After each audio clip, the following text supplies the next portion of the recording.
তা যারা কর্মবিরতি করছেন শাসক দলের বিরুদ্ধে বা বলছেন তারা সরকারি বেতনটা নিচ্ছেন তো না নিচ্ছেন না, এই কথার খুব একটা উত্তর দেওয়াকে আমরা প্রয়োজনীয় মনে করছি না। না, আমরা তো স্টাইফেন্ড পাই, আমরা তো স্যালারি পাই না।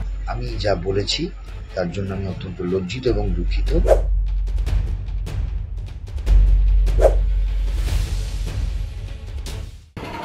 তা যারা কর্মবিরতি করছেন শাসক দলের বিরুদ্ধে বা বলছেন তারা সরকারি বেতনটা নিচ্ছেন তো না নিচ্ছেন না, মানে আমার প্রশ্ন, বোনাস টোনাস যে হয় তো সরকারি সেটা নেবেন তো না নেবেন না,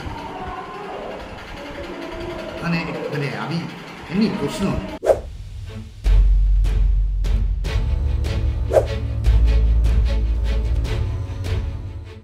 বলুন। আরজিকর কাণ্ডের বিচার চেয়ে কর্মবিরতিতে যাওয়া চিকিৎসকদের উদ্দেশ্যে এই মুহূর্তে বিধায়ক কাঞ্চন মল্লিক যেটা প্রশ্ন করেছেন, আপনারা বেতন বোনাস নেবেন কিনা, কি বলবেন এই বিষয়ে, বেতন এবং বোনাস নেবেন কিনা? দেখুন, কাঞ্চন মল্লিকের কথার উনি কি একটা কথা বলেছেন, প্রতিক্রিয়া দিয়েছেন, ওনারা তো অনেকেই এরকম প্রতিক্রিয়া দিচ্ছেন, পরের দিন ফিরিয়ে নিচ্ছেন। এই কথার খুব একটা উত্তর দেওয়াকে আমরা প্রয়োজনীয় মনে করছি না। তার থেকে বেশি প্রয়োজনীয় আজকে আমরা যে ডেপুটেশনটা দিতে এসেছি পুলিশের কাছে, সেই ডেপুটেশনটা দেওয়া। সুতরাং কাঞ্চন মল্লিক কি বললেন না বলেন ওটাকে আমরা অতটা খুব একটা পাত্তাও দিচ্ছি না। আর আপনারা কি পেরোলে বোনাস পান?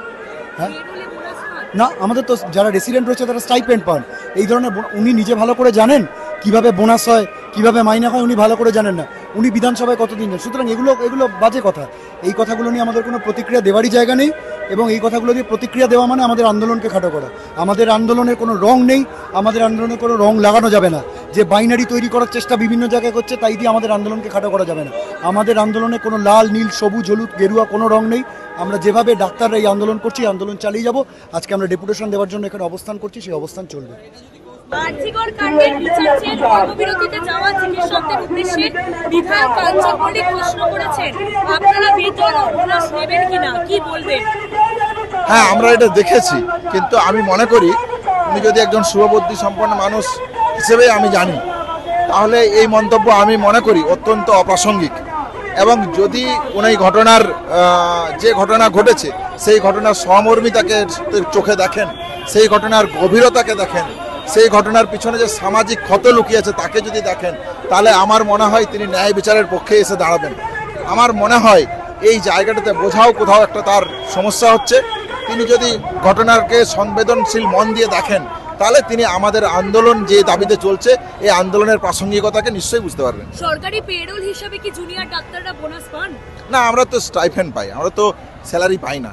ফলে আমরা আমাদের কাজের জন্য স্টাইফেন্ড পাই। পাশাপাশি উনি যদি একজন প্রতিনিধি হিসাবে মনে করিয়ে দিতে চায় যে আমরা ট্রেনি শিক্ষানবিশ, তাহলে এতদিন অবধি যে হেলথ স্ট্রাকচার আছে সেই হেলথ স্ট্রাকচারে রিক্রুটমেন্ট হচ্ছে না কেন? তাহলে হেলথ স্ট্রাকচারে যদি রিক্রুটমেন্ট যথাযথভাবে হতো, তাহলে আজকে এই সমস্যা দেখা দিত না। এস্টাবলিশমেন্ট অ্যাক্ট 1991 যেটা তৈরি হয়েছিল, একটা পিএসসি, একটা বিপিএসসি, একটা মেডিকেল কলেজ, একটা ডিস্ট্রিক্ট হসপিটালে পেশেন্ট এবং ডাক্তারের রেশিও কী হওয়া উচিত, এখনও অবধি 2024 অবধি সেই এস্টাবলিশমেন্ট টেবিল অনুযায়ী কাজ চলছে। তাহলে এইটা কেন? রাজ্য সরকারের প্রতিনিধি হিসেবে এই এস্টাবলিশ টেবিলকে সংশোধন করা হোক। তখন 30,000 মানুষের জন্য পিএসসিতে একজন ডাক্তার ছিল, এখন সেটা 1 লক্ষ হয়ে গেছে, তার জন্য সেই 2 জন ডাক্তার আছে। তাহলে এই ডেফিসিটটা তাকে মেটাতে হবে। এই ডেফিসিটটা যদি মেটাতে পারতেন, তিনি যে প্রশ্ন তুলছেন যে রোগী পরিষেবা বাড়ছে না, তাহলে এই রোগী পরিষেবা ব্যাহত হতো না।